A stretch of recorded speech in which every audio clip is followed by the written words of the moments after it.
ಒಂದು ಕಡೆಗೆ ದರ್ಶನ್ ಗ್ಯಾಂಗ್ ಈಗಾಗಲೇ ಚಾರ್ಜ್ ಶೀಟ್ ಅನ್ನ ಕೋರ್ಟ್ನಲ್ಲಿ ಸಲ್ಲಿಕೆಯನ್ನ ಮಾಡಿದ್ದಾರೆ. ಇನ್ನೊಂದು ಕಡೆಗೆ ಬಳ್ಳಾರಿ ಜೈಲಿನಲ್ಲಿರುವಂತಹ ದರ್ಶನ್ ಪರಿಸ್ಥಿತಿ ಹೇಗಿದೆ ಅಂತ ಹೇಳಿ.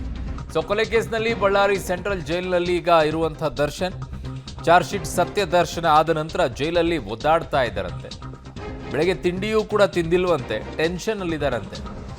ಅದು ಹಿಂಗೆ ಬೆಳಗ್ಗೆ ತಿಂಡಿ ತಿನ್ನಲಾರ್ದೆ ಮಧ್ಯಾಹ್ನ 250 ಗ್ರಾಮ್ ಚಿಕನ್ನು 3 ಚಪಾತಿ ಅನ್ನ ತಿಂದ್ರೆ ಟೆನ್ಷನ್ ಅದು. ಮಧ್ಯಾಹ್ನ ಚಿಕನ್ ತಿನ್ನೋಕ್ಕೋಸ್ಕರ ಬೆಳಗ್ಗೆ ತಿಂಡಿ ಬಿಟ್ಟಿರಬೇಕು, ಅದು ಇಂಪಾರ್ಟೆಂಟು. ಮೋಸ್ಟ್ಲಿ ಹಂಗಿರ್ಬೇಕು. ಅದು ಟೆನ್ಷನ್ ಆಗೋದಾದ್ರೆ ಯಾರಾದರೂ 3 ಚಪಾತಿ ಅನ್ನ 250 ಗ್ರಾಮ್ ಚಿಕನ್ ತಿಂತಾರನ್ರಿ ಟೆನ್ಷನ್ ಇದ್ದಾಗ. ಅಯ್ಯೋ, ಒಂದು ತುತ್ತು ಅನ್ನನೂ ಹೋಗಲ್ಲ ಒಳಗಡೆಗೆ, ಅದರಲ್ಲಿ 3 ಚಪಾತಿ ಹೋಗುತ್ತಾ? ಸೊ ಇದು ಬಳ್ಳಾರಿ ಜೈಲಿನಲ್ಲಿ ಆಗಿರೋದಂತೆ. ಬೆಳಗ್ಗೆ ಮೋಸ್ಟ್ಲಿ ತಿಂಡಿ ಯಾಕೆ ತಿಂದಿಲ್ಲ ಅಂದರೆ ಅವ್ರ ಟೆನ್ಷನ್ನಿಂದ ಅಲ್ಲ. ಇವತ್ತು ನಾನ್ ವೆಜ್ ಸಿಗುತ್ತೆ, ಬೆಳಗ್ಗೆ ತಿಂಡಿ ತಿಂದುಬಿಟ್ರೆ ಓಡಾಡೋಕ್ಕೆಲ್ಲ ಕರಗಿಸೋಕ್ಕಾಗಲ್ವಲ್ಲ. ಅದನ್ನು ಬೇರೆ ಕಡೆಗಾಗಿದ್ರೆ ವರ್ಕೌಟ್ ಮಾಡಾದರೂ ಕರಗಿಸ್ಬೋದಿತ್ತು, ಇಲ್ಲಿ ಕರಗಿಸೋಕ್ಕಾಗಲ್ಲ. ಸೊ ಹಾಗಾಗಿ ಮಧ್ಯಾಹ್ನ ಚಿಕನ್ ಹೋಗಲ್ಲ ಅಂತ ಹೇಳ್ಬಿಟ್ಟು ಮೋಸ್ಟ್ಲಿ ಬೆಳಗ್ಗೆ ತಿಂಡಿ ತಿಂದಿಲ್ಲ ಅವರು. ಸೊ ಹಾಗಾಗಿ ಮಧ್ಯಾಹ್ನಕ್ಕೆ 250 ಗ್ರಾಮ್ ಚಿಕನ್ ಸಿಕ್ಕಾಗ ಅದನ್ನು ತಿಂದಿದ್ದಾರೆ, 3 ಚಪಾತಿ ತಿಂದಿದ್ದಾರೆ, ಅನ್ನ ತಿಂದಿದ್ದಾರೆ ದರ್ಶನ್ ಅವರು.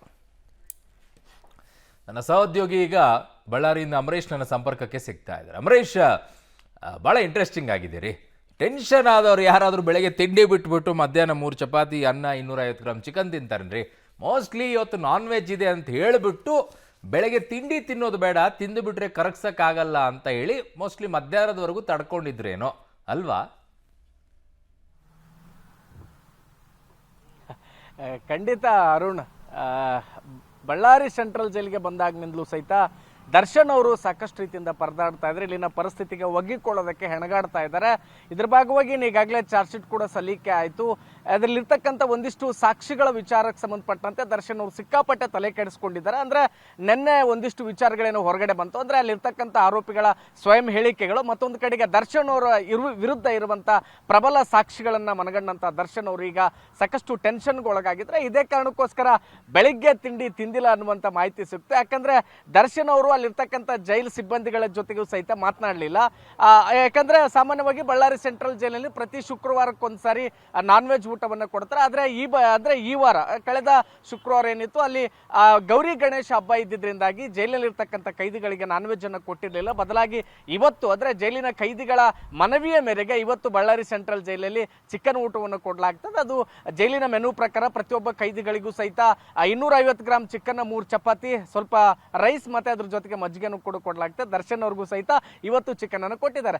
ಆದರೆ ದರ್ಶನ್ ಅವರು ಎಲ್ಲೋ ಒಂದು ಕಡೆಗೆ ಇವತ್ತು ಚಿಕನ್ ಊಟ ಇದೆ ಅನ್ನುವಂಥ ಕಾರಣಕ್ಕೋಸ್ಕರ ಬೆಳಿಗ್ಗೆ ಟಿಫಿನ್ ಬಿಟ್ಟಿರ್ಬೋದು. ಯಾಕಂದ್ರೆ ಈಗಾಗಲೇ ದರ್ಶನ್ ಅವರು ಬಳ್ಳಾರಿ ಸೆಂಟ್ರಲ್ ಜೈಲಲ್ಲಿ ಅನ್ನವನ್ನ ಸಂಪೂರ್ಣವಾಗಿ ತ್ಯಜಿಸಿದ್ದಾರೆ. ಯಾಕಂದ್ರೆ ಅವ್ರಿಗೂ ಫಿಟ್ನೆಸ್ ಕಾಪಾಡ್ಕೋಬೇಕು. ಹೀಗಾಗಿ ಫಿಟ್ನೆಸ್ ಕಾಪಾಡ್ಕೋಬೇಕಾದ್ರೆ ರೈಸನ್ನು ತ್ಯಜಿಸಲೇಬೇಕಾಗಿತ್ತು. ಇದೇ ಕಾರಣಕ್ಕೋಸ್ಕರ ಅವರು ಬಳ್ಳಾರಿ ಸೆಂಟ್ರಲ್ ಜೈಲಲ್ಲಿ ಚಪಾತಿ ಮತ್ತು ಮುದ್ದೆಯ ಮೊರೆ ಹೋಗಿದ್ದಾರೆ. ಇದೇ ಕಾರಣಕ್ಕೋಸ್ಕರ ಹೆಂಗೋ ಮಧ್ಯಾಹ್ನ ಇನ್ನೊಂದು ಎಕ್ಸ್ಟ್ರಾ ಚಪಾತಿ ಬೇಕಾದ್ರೆ ಕೇಳಿಸ್ಕೋಬಹುದು, ಆಮೇಲೆ ಚಿಕನ್ ಸಿಗುತ್ತೆ, ಅದನ್ನ ಬೇಕಾದ್ರೆ ಊಟ ಮಾಡಿ ಅರಗಿಸ್ಕೊಳ್ಬೋದು. ಇಲ್ಲಾಂದ್ರೆ ಮತ್ತೆ ಚಿಕನ್ ಊಟ ಮಾಡಕ್ ಆಗಲ್ಲ ಅನ್ನುವಂಥ ಮನಸ್ಥಿತಿಯಿಂದಾಗಿ ದರ್ಶನ್ ಅವರು ಬೆಳಗಿನ ತಿಂಡಿ ಬ್ರೇಕ್ ಮಾಡಿರ್ಬೋದು. ಆದ್ರೆ ಅದು ಹೊರತಾಗಿಯೂ ಸಹಿತ ದರ್ಶನ್ ಅವರು ಇದೀಗ ಅಂದ್ರೆ ಅವರ ವಿರುದ್ಧ ಇರುವಂತಹ ಸಾಕ್ಷಿಗಳ ಬಗ್ಗೆ ಸಾಕಷ್ಟು ತಲೆ ಕೆಡಿಸ್ಕೊಂಡಿದ್ದಾರೆ. ಮೊನ್ನೆ ಅವರ ಪತ್ನಿ ವಿಜಯಲಕ್ಷ್ಮಿ ಮತ್ತು ಅವರ ಸಹೋದರ ದಿನಕರ್ ತೂಗುದೀಪ್ ಅವರು ಬಂದಾಗಲೂ ಸಹಿತ ಇದೇ ವಿಚಾರವನ್ನ ಅವ್ರ ಜೊತೆಗೆ ಚರ್ಚೆ ಮಾಡಿದ್ರು. ಅವರು ಸಹಿತ ವಿರುದ್ಧ ಇರುವಂತಹ ಸಾಕ್ಷಿಗಳು ಸಾಕಷ್ಟು ಪ್ರಬಲವಾಗಿದೆ.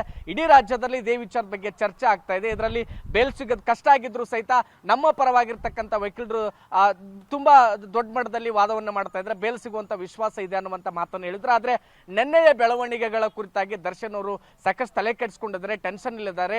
ಇದೇ ಕಾರಣಕ್ಕೋಸ್ಕರ ಇದಕ್ಕೆ ಕುಟುಂಬಸ್ಥರ ಜೊತೆಗೆ ಮಾತನಾಡುವಂತ ಅಭಿಲಾಷೆಯನ್ನು ಕೂಡ ಬಳ್ಳಾರಿ ಜೈಲಾಧಿಕಾರಿಗಳ ಮುಂದೆ ವ್ಯಕ್ತಪಡಿಸಿದ್ರೆ. ಹೀಗಾಗಿ ಬಹುತೇಕ ಇವತ್ತು ಸಂಜೆ ಅನ್ನೋಷ್ಟರೊಳಗಡೆ ಕುಟುಂಬಸ್ಥರ ಜೊತೆಗೆ ಸಹಿತ ಮಾತನಾಡ್ತಕ್ಕಂಥ ಸಾಧ್ಯತೆ ಇದೆ. ಮತ್ತೊಂದು ಕಡೆಗೆ ಅವ್ರ ಕುಟುಂಬಸ್ಥರು ಬಹುತೇಕ ನಾಳೆಗೆ ದರ್ಶನ್ ಅವ್ರನ್ನ ಭೇಟಿ ಆಗುವಂತ ಸಾಧ್ಯತೆ ಇದೆ. ತದನಂತರದಲ್ಲಿ ಕಾನೂನು ಹೋರಾಟದ ಬಗ್ಗೆ ಕೂಡ ಚರ್ಚೆ ಮಾಡ್ತಾರೆ ಅನ್ನುವಂಥ ಮಾಹಿತಿ ಸಿಕ್ಕಿದೆ ಅರುಣ್.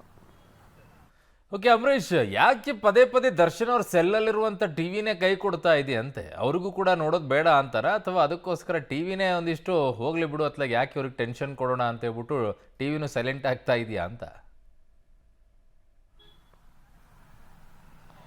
ಅರುಣ್, ಬಳ್ಳಾರಿ ಸೆಂಟ್ರಲ್ ಜೈಲ್ನ ಹೈ ಸೆಕ್ಯೂರಿಟಿ ಸೆಲ್ಗೆ ದರ್ಶನ್ ಅವ್ರನ್ನ ತಂದಿಡೋದಕ್ಕಿಂತ ಮುಂಚಿತವಾಗಿ ಅಲ್ಲಿ ಟಿವಿ ಇತ್ತು. ಆದರೆ ಅದು ಆರಂಭದಲ್ಲಿನೇ ಕೆಟ್ಟು ಹೋಗಿತ್ತು. ಇದೇ ಕಾರಣಕ್ಕೋಸ್ಕರ ಅಲ್ಲಿಂದ ತೆಗೆದು ಅದನ್ನ ಬೇರೆ ಕಡೆ ಇಡಲಾಗಿತ್ತು. ಅಂದ್ರೆ ಹೈಯರ್ ಕಂಪನಿಯ 32 ಇಂಚಿನ ಟಿವಿಗಳೇನು ಬಳ್ಳಾರಿ ಸೆಂಟ್ರಲ್ ಜೈಲ್ ಇದಾವೆ, ಅದೇ ಒಂದು ಹೈಯರ್ ಕಂಪನಿಯ 32 ಇಂಚಿನ ಟಿವಿ ದರ್ಶನ್ ಅವರ ಸೆಲ್ಲಲ್ಲಿತ್ತು. ಆದ್ರೆ ಅದು ಕೆಟ್ಟಿದ್ರಿಂದ ಹೊರಗಡೆ ತೆಗೆದಿಡಲಾಗಿತ್ತು. ಮತ್ತೆ ದರ್ಶನ್ ಅವರು ಪದೇ ಪದೇ ಮನವಿಯನ್ನ ಮಾಡಿಕೊಂಡಿದ್ದರ ಭಾಗವಾಗಿ ಜೈಲಾಧಿಕಾರಿಗಳು ದರ್ಶನ್ ಅವರ ಬೇಡಿಕೆ 5 ದಿನಗಳ ನಂತರದಲ್ಲಿ ಅವರಿಗೆ ಒಂದು ಟಿವಿಯನ್ನು ಒದಗಿಸಲಾಗಿತ್ತು. ಆದ್ರೆ ಸದ್ಯಕ್ಕೆ ಇರುವಂತಹ ಮಾಹಿತಿಯ ಪ್ರಕಾರ ದರ್ಶನ್ ಅವರು ಇರುವಂತಹ ಹೈಸೆಕ್ಯೂರಿಟಿ ಸೆಲ್ ನಲ್ಲಿ ಏನು ಈಗ 2 ದಿನಗಳ ಹಿಂದೆ ಅಲ್ಲಿ ಟಿವಿಯನ್ನ ಸೆಟ್ ಮಾಡಲಾಗಿತ್ತು. ಮತ್ತೆ ಇದೀಗ ಅದು ತಾಂತ್ರಿಕ ದೋಷದಿಂದ ಮತ್ತೆ ಬಂದಾಗಿದೆ ಅನ್ನುವಂತ ಮಾಹಿತಿ ಸಿಕ್ಕಿದೆ. ಹೀಗಾಗಿ ದರ್ಶನ್ ಅವರು ಇದೀಗ ಟಿವಿಯನ್ನ ನೋಡ್ತಲೇ ಟಿವಿಯನ್ನ ಆಫ್ ಮಾಡ್ಕೊಂಡು ಕೂತಿದ್ದಾರೆ. ಅದಕ್ಕೆ ಕಾರಣ ಅಂದ್ರೆ ಅದರಲ್ಲಿ ಸೌಂಡ್ ಸಿಸ್ಟಮ್ ಇಲ್ಲ, ಮತ್ತೆ ಸ್ಕ್ರೀನ್ ಪ್ರಾಬ್ಲಮ್ ಆಗ್ತಾ ಇದೆ. ಅಂದ್ರೆ ಒಟ್ಟಾರೆ ತಾಂತ್ರಿಕ ದೋಷದಿಂದ ಸದ್ಯಕ್ಕೆ ಈಗ ದರ್ಶನ್ ಅವರು ಇರುವಂತಹ ಸೆಲ್ ನ ಟಿವಿ ಕೈ ಕೊಟ್ಟಿದೆ. ಹೀಗಾಗಿ ದರ್ಶನ್ ಅವರು ಎಲ್ಲೋ ಒಂದ್ ಕಡೆಗೆ ದರ್ಶನ್ ಅವರಿಗೆ ಬಹುಶಃ ಈಗ ಅಂದ್ರೆ ರೇಣುಕಾಸ್ವಾಮಿ ಕೊಲೆ ಪ್ರಕರಣದ ವಿಚಾರಗಳನ್ನ ನೀನು ತಿಳ್ಕೊಳ್ಳೋದೇ ಬೇಡ ಅನ್ನುವಂತ ನಿಟ್ಟಿನಲ್ಲಿ ಟಿವಿಗೂ ಸಹಿತ ಬೇಜಾರಾಗಿದೆ ಅಂತ ಅನ್ಸುತ್ತೆ. ಇದೇ ಕಾರಣಕ್ಕೋಸ್ಕರ ದರ್ಶನ್ ಅವರು ಇರುವಂತಹ ಸೆಲ್ ಅಲ್ಲಿ ಟಿವಿ ಮತ್ತೆ ಈಗ ರಿಪೇರಿಗೆ ಬಂದಿರುವಂತದ್ದು. ಅರುಣ್, ಓಕೆ, ಹಾಗೆ ಸಂಪರ್ಕದಲ್ಲಿರಿ. ಅಮರೇಶ್, ನಿಮ್ಮ ಹತ್ರ ಮತ್ತೊಂದಿಷ್ಟು ಮಾಹಿತಿಯನ್ನು ಪಡ್ಕೊಳ್ತೀವಿ.